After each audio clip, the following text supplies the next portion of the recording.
ओम श्री साईनाथाय नमः। ओम श्री साईनाथाय नमः। ओम श्री साईनाथाय नमः। सभी साईं भक्तों को नमस्कार। कथा प्रारंभ करते हैं। पिछले भाग में आपको सुनाया था कि पाठशाला के बच्चों में कंपटीशन नाट्य मंचन के द्वारा कि जो जीतेगा उसे ही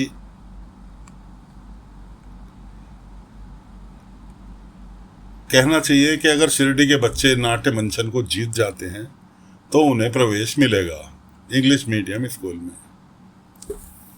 श्रीकांत मास्टर जी ने शर्त रख दी कि जी अगर बच्चे जीत गए तो पाठशाला हमारी राष्ट्रीय भाषा में चलेगी, ना कि अंग्रेजी भाषा में। हाँ, अंग्रेजी एक विषय के रूप में पढ़ाया जा सकता है। IAS अधिकारी जो आ रखे थे उन्होंने कहा मुझे मंजूर है। बच्चों ने तैयारी की। आखिरकार वो दिन आ गया जिस दिन नाट्य मंचन होना था। स्टेज सजा। सबसे पहला काम तो कुलकर्णी और बलवंत ने ये किया कि बच्चों को डराना चालू कर दिया कि अगर तुमसे एक भी चूक हुई तो ये समझ लो कि सारी जिंदगी कलंक लेकर शिरडी में रहना पड़ेगा कि तुम्हारी वजह से बच्चों की पढ़ाई रुकी।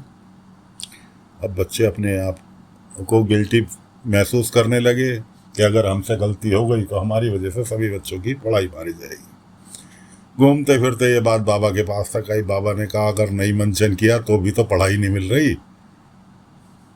तब बच्चों की समझ में आया और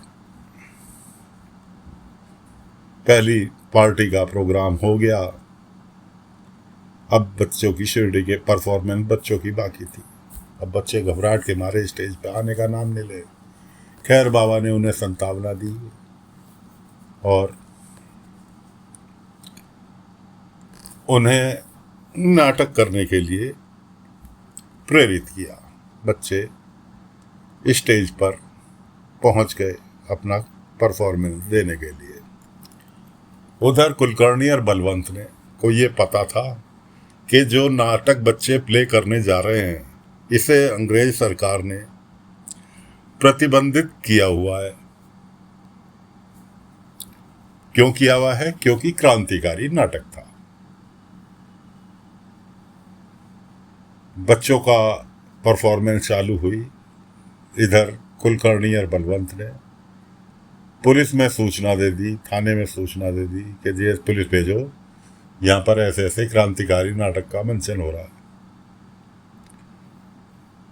बाबा ने सबको भेज के बाबा ने कहा अभी आता हूँ। श्रीकांत कहने लगे साईं आपने जल्दी आना, आप नहीं होंगे तो बच्चों की हिम्मत टूट जाएगी। बाबा ने कहा उस हिम्मत को बरकरार रखने के लिए जा रहा हूँ। पुलिस वाले गाड़ी में भर के चले थाने से, कोपर गांव से। आधे रास्ते में ही पहुंचे होंगे। बाबा की कृपा से उनकी गाड़ी खराब हो गई जो कि आने की स्थिति में नहीं थी।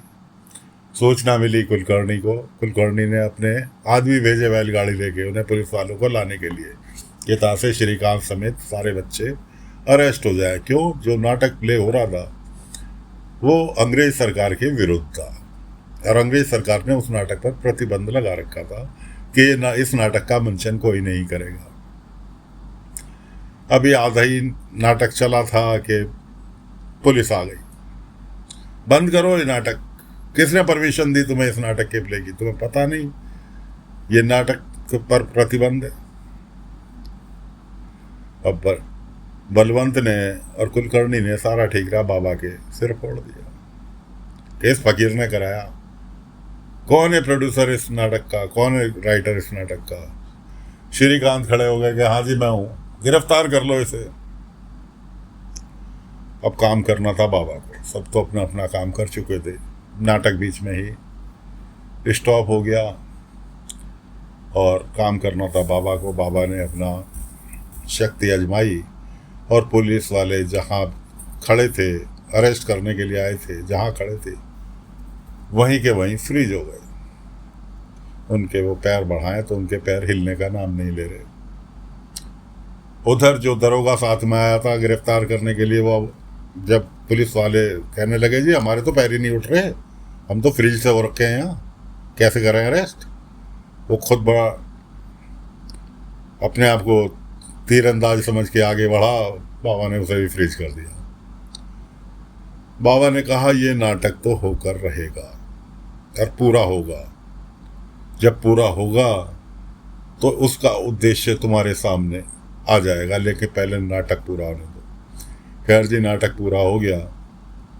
उसके बाद बाबा ने सबको फ्रीज जिनको किया हुआ था उनको मुक्त कर दिया और कहा, अब तुम हमें अरेस्ट कर सकते हो। खाली श्रीकांत नहीं, इस नाटक के मंचन में मैं भी शामिल था। उधर केशव खड़ा हो गया। केशव कहने लगा, इस नाटक के मंचन में मैं भी शामिल था। एक एक करके पूरा शिरडी गांव खड़ा हो गया कि इस नाटक के मंचन में हम सब शामिल थे। उसके बाद बाबा ने समझाया कि ये नाटक किसी क्रांतिवश नहीं, ये अपने हक की प्राप्ति के लिए नाटक किया गया। कि नाटक अपना हक प्राप्त करने के लिए किया गया, ना कि किसी क्रांति को लाने के लिए। क्या ये छोटे बच्चे क्रांति लाएंगे? हाँ, लेकिन इतना जरूर है, अगर आपने इन्हें अरेस्ट किया तब क्रांति जरूर आ जाएगी। और फिर खाली बच्चे नहीं, पूरा गांव क्रांतिकारी बन जाएगा। इसलिए अब आप आ सकते हो। अब आप फ्रीज नहीं हो, अब आ सकते हो आगे।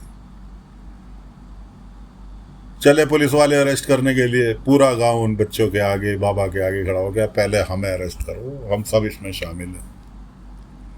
तब वो IAS अधिकारी उठ के खड़ा हुआ, कहने लगा, रुक जाओ,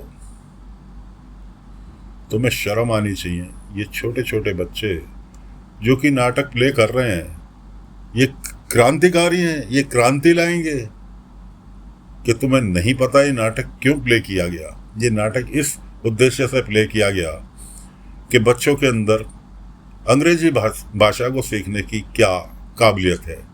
और इन बच्चों ने 7 दिन के अंदर इतना अच्छा प्ले करके ये साबित कर दिया कि बच्चों के अंदर सीखने की, आगे बढ़ने की इतनी अच्छी काबिलियत है जिसकी जितनी सराहना की जाए उतनी कम है।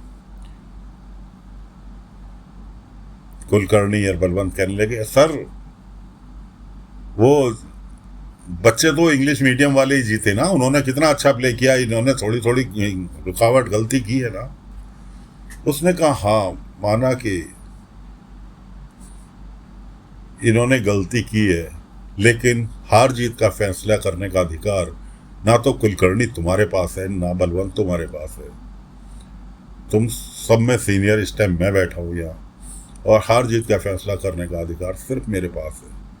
और मेरी नज़र में जिन बच्चों ने केवल 7 दिन के समय के अंदर इतनी अच्छी परफॉर्मेंस दी है, हाँ छोटी मोटी गलती की है, वो देखने योग्य नहीं है। क्योंकि हिंदी में भी अगर नाटक कराया जाता तो कुछ ना कुछ त्रुटि रह जाती है। तो जो बच्चों के समझ के बाहर की चीज़ थी, उसके ऊपर बच्चों ने इतनी अच्छी पकड़ बनाकर प्ले किया। तो मेरी नज़र में शिरडी के बच्चे विजयी घोषित करता हूँ मैं। इतना उस IAS अधिकारी का कहना था। कुलकर्णी और बलवंत दोनों पहुंच गए बाबा के पास। फकीर, इस बार तो तू जीत गया, अगली बार तुझे देखेंगे। और पैर पटकते हुए बाहर चले गए। अब IAS अधिकारी ने घोषणा की, जैसा कि मैंने आपसे वादा किया था श्रीकांत जी, पाठशाला के अंदर सभी बच्चे पढ़ेंगे। और आपने जो शर्त रखी थी, आपकी शर्त मानता हूँ। पाठशाला आपकी मातृभाषा में ही चलेगी, अंग्रेजी केवल एक विषय के रूप में पढ़ाई जाएगी। सभी में खुशी की लहर दौड़ गई। और ये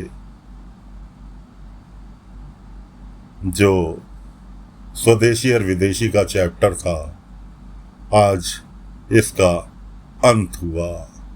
तो साथियों, फिलहाल कथा को यहीं विराम देते हैं।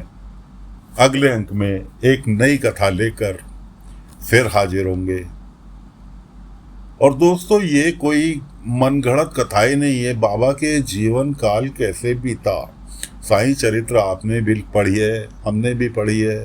साईं चरित्र के अंदर कुछ मुख्य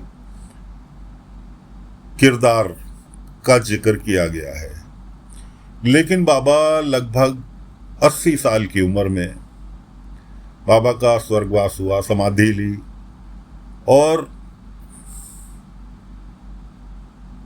उस लगभग 60 वर्ष बाबा ने शिरडी के अंदर बिताए। अब वो 60 वर्ष कोई 2 दिन या 4 दिन या एक किताब के अंदर तो सिमट नहीं सकते।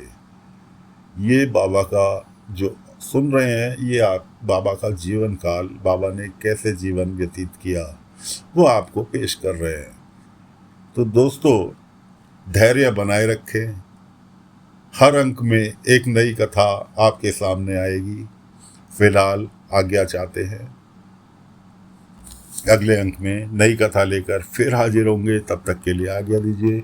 ओम साई राम, ओम साई राम, ओम साई राम।